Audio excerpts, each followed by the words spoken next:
commanding Sir Francis, England, Bohemia, West Africa, Aragon, Sport, and Naples, and for today, I just found on the web the Europe in 1500. So a map from Europe around 1500.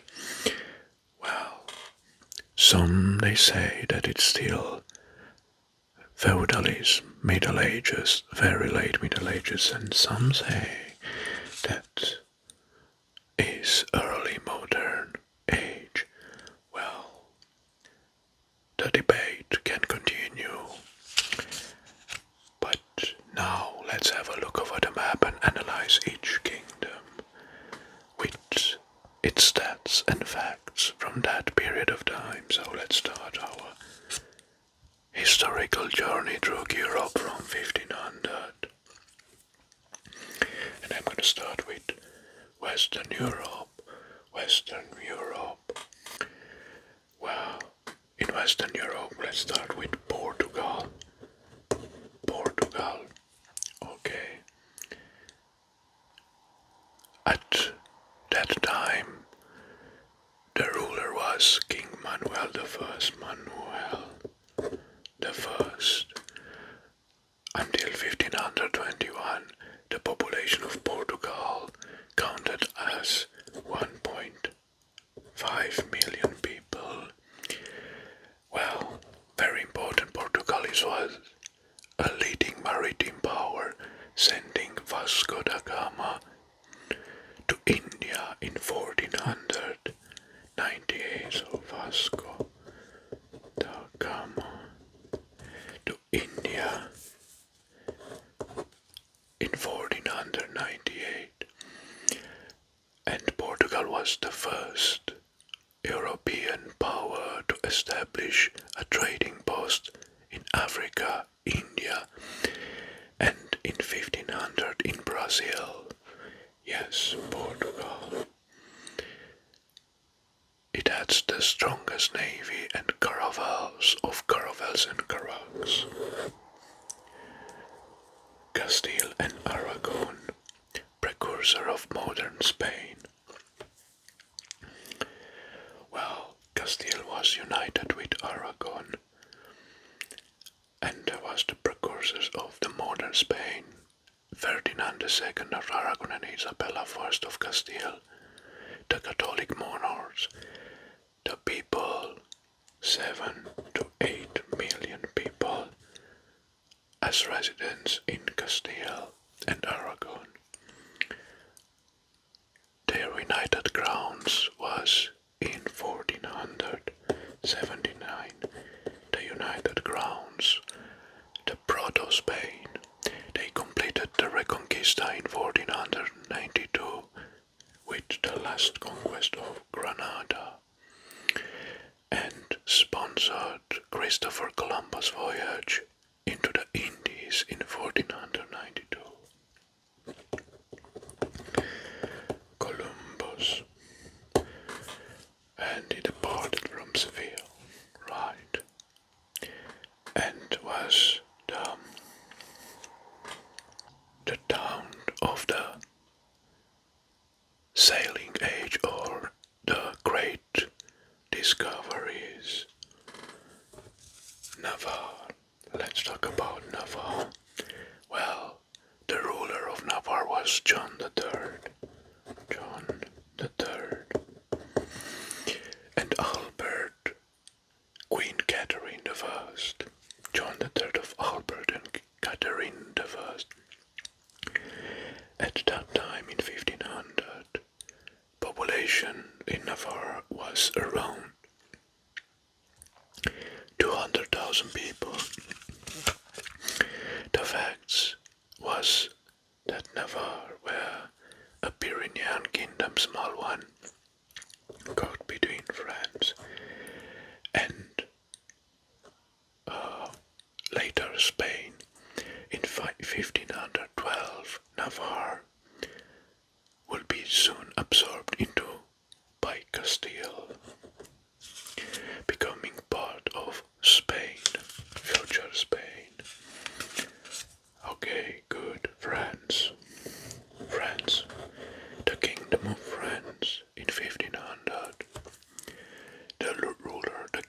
was Louis the 12th. Until 1515, the populations counted around 15 million people, and it was the largest kingdom, stand-up kingdom in the Western Europe. Facts: centralized monarchy after the 100 Years' War, and France was involved in the Italian Wars until 1559. In terms of power, France had strongest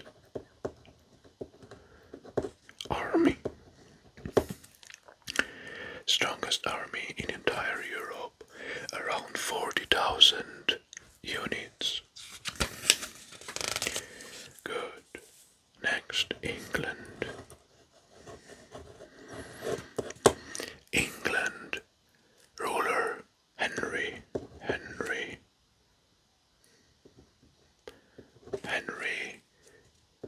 the Seventh. Henry the Seventh until 1509.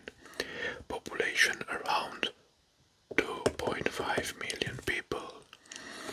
Facts: well, Henry was the first Tudor king. Stabilizing after Wars of the Roses. He focused on trade and building royal finances. So, trade. Well, at that point, Navy started beginning to grow. Drug not yet dominant. Scotland. Next. Scotland. Scotland rules James the Sixth until 1513. Population around 1 million people. Scotland was an independent kingdom, and most important, Scotland was an ally of France. A world alliance.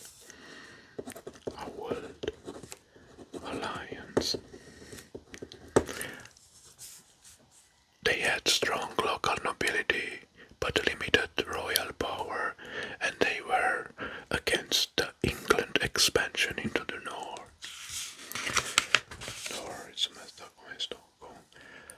Okay, now let's move over the Central Europe, and here we have the famous Holy Roman Empire,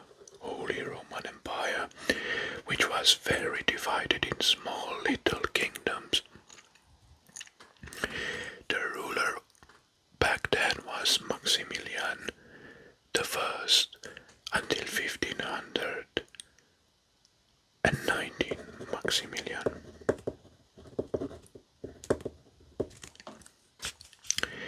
They had the largest population in Europe, 20 million people. Right here, 20 million people. But the Holy Roman Empire was fragmented among hundreds of small little states. It was considered a kingdom, but a decentralized one, with princes, bishops, and free cities, and even free villages. The center of trade and culture was in the southern part, near Augsburg and Nuremberg. Well, in terms of army, the Holy Roman Empire was fragmented and relied on levies and mercenaries. Good. Next, Switzerland. Switzerland, you may see here. I will zoom in. There is the small Switzerland here. The ruler, the Swiss Confederacy, a loose federation of cantons in the Holy Roman Empire. Population population around 600,000 people. Well, Switzerland provided most of the free mercenaries, the Swiss pikemen, the famous Swiss pikemen for the Holy Roman Empire army. Switzerland defeated Burgundy in 1477 and resisted Habsburgs. Nearby, well, Venice, very important because it was the rise of Venice. It was a kingdom and a maritime power. Ruler Doge Agostino Barbarigo. Then Leonardo Loredan after 1501.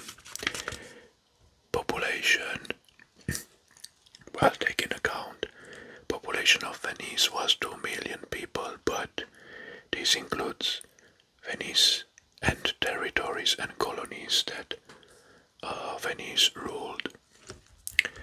Wealthy maritime republic controlling Mediterranean trade. Venice had many small islands and territories into administrations from the Adriatic Sea, including from modern-day Croatia and even from Greece. Colonies, so-called colonies, they were at war with the Ottomans. We may talk later about. Good. Next, Florence in 1500. Florence in 1500, where in Florence the Medici family, through temporary exile, they were the main rulers of the small principality or Republic of Florence. The population 400,000 people, including Tuscany. Florence was the Renaissance hub. Leonardo da Vinci and Michelangelo were originating from the area and was the banking powerhouse of Europe. Banking powerhouse of Europe. Milan. Well, Milan, the ruler of Milan or the leader, Ludovico Sforza. But from 1500, Milan was placed under French control. Populations around 500,000 people. Milan was a key player in Italian wars and was a wealthy trade point on land and on sea. Good.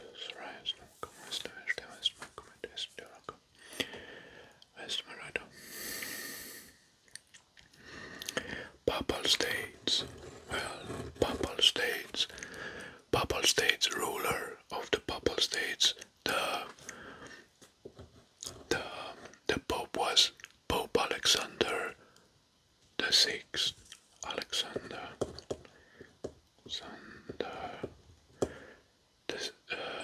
The Sixth.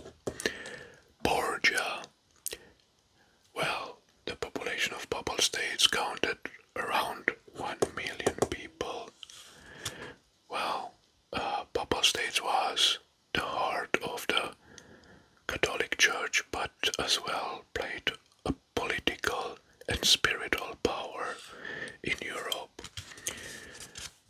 Papal states sponsored La Renaissance art of Michelangelo and Raphael. Next, Naples and Sicily.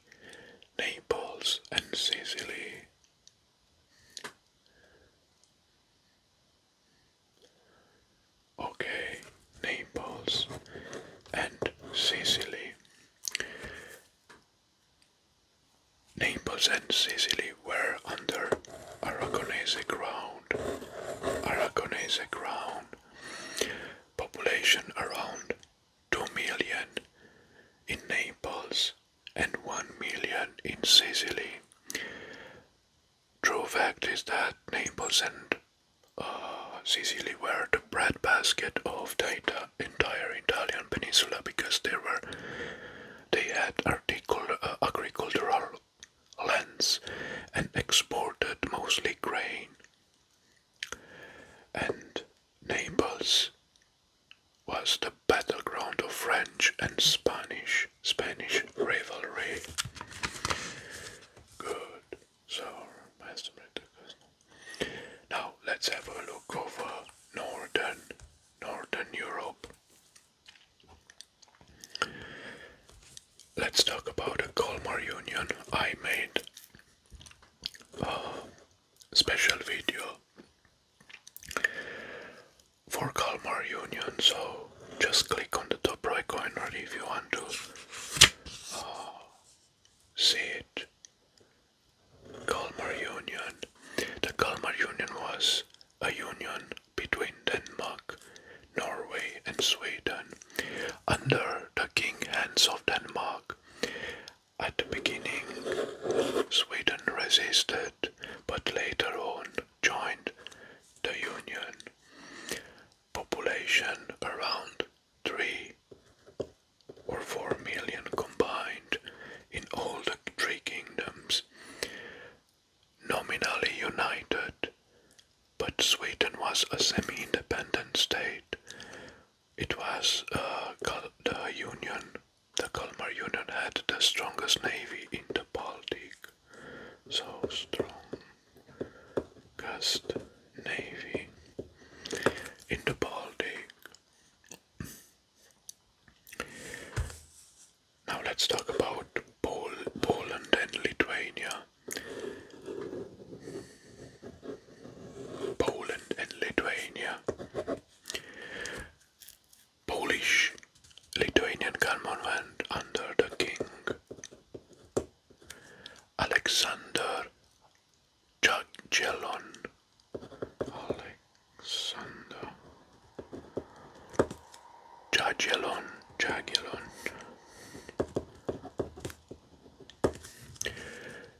From 1501 to 1506.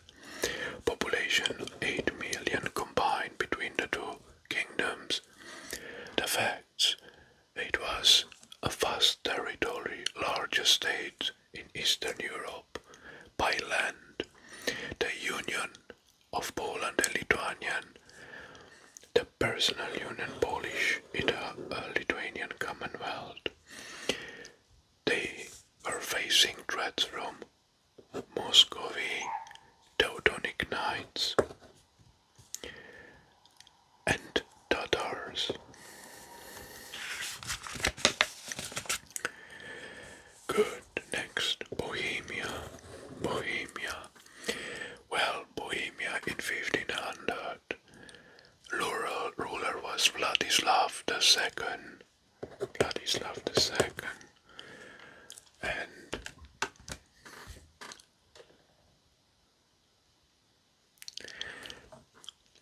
population around 2 million people. Kingdom of Bohemia was inside Holy Roman Empire and counted as semi-independent kingdom.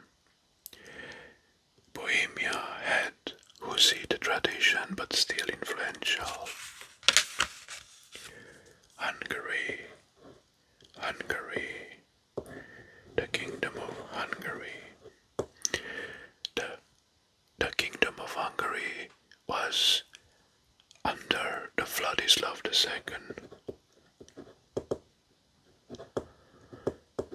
Ruler as long as Bohemia, population 3 million people, was an important kingdom, a buffer between Holy Roman Empire and the Ottomans. Hungarians had strong cavalry, but politically Hungary was unstable at that time. Moldavia. Moldavia or Moldova. Moldavia. The ruler of Moldavia was Bogdan III. Bogdan III. From 1504 to 1517, the population of Moldavia counted around 500,000 residents. Moldavia paid tribute and was vassals to Ottomans. So, vassal to Ottomans. There were many border conflicts with Hungary and Poland in the north. Good. Next, Wallachia, Wallachia, Wallachia, Wallachia. The ruler in Wallachia was Radu IV. Until 1508, the population of Wallachia counted around 400,000 people. Wallachia often shifted alliances between Ottomans and Hungary. It was considered a buffer kingdom against Ottoman expansion into the Western Europe. Good. Next, Russia or Muscovy. Muscovy. Muscovy. The ruler in Russia was Ivan III. Well, until 1505, then Vasily III, the population around 6 million people. Strong facts. Russia started to annex all small kingdoms in the Urals, gathering of Russian lands, let's say. They freed from Mongol control in 1480 and started expansion to the east. Like I said, by conquering all the small principalities from the Urals. Crimean Khanate. Crimean Khanate. Crimean Khanate. Well, the ruler was Khan Menli. Khan Menli. Jirai an Crimean Khanate was under Ottoman influence and counted around 500,000 inhabitants. The Crimean Khanate was the successor of the Golden Horde. They raided Lithuania and Poland and Russia as long as they had the opportunity. Then, in 1475, became vassals to the Ottomans. Next, Georgia, the Kingdom of Georgia. In 1500, the Kingdom of Georgia was fragmented into small kingdoms and principalities, as you can see here. Population around 500,000 people. Some facts. Georgia, Kingdom of Georgia, was in decline due to the invasions by Persians and Timurids. So, Georgia. And now let's talk about Ottoman Empire. Well, Ottoman Empire was the largest, if we can say, in Europe, but it was considered an empire, not a kingdom. And royal ruler in 1500 was Bayezid II. Bayezid II.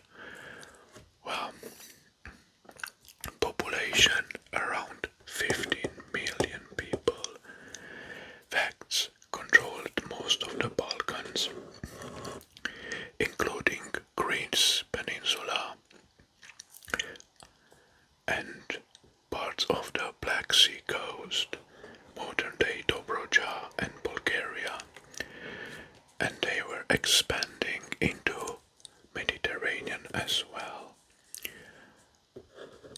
They fought against Wallachia, Moldova and Hungary, and was the Ottoman Empire had the largest army in as an empire, counting around 400,000 units. 400,000 units. Alright, and now we are at the end. And what can I say is that back then, in 1500, Europe was split between rising central monarchies like France, England, Russia, and Ottomans, and fragmented states like Italy, Holy Roman Empire, and the Balkans. Trade, exploration, and Renaissance was at their peak, reshaping society, while looming wars like Ottoman expansion and Italian wars defined politics mostly. Well, now because we are at the end, I hope you enjoyed this SMR history incursions into the Europe in the 16th century. Thank you very much for watching, and until next time, I wish you all the best. Bye bye. Summarize my guys. Summarize my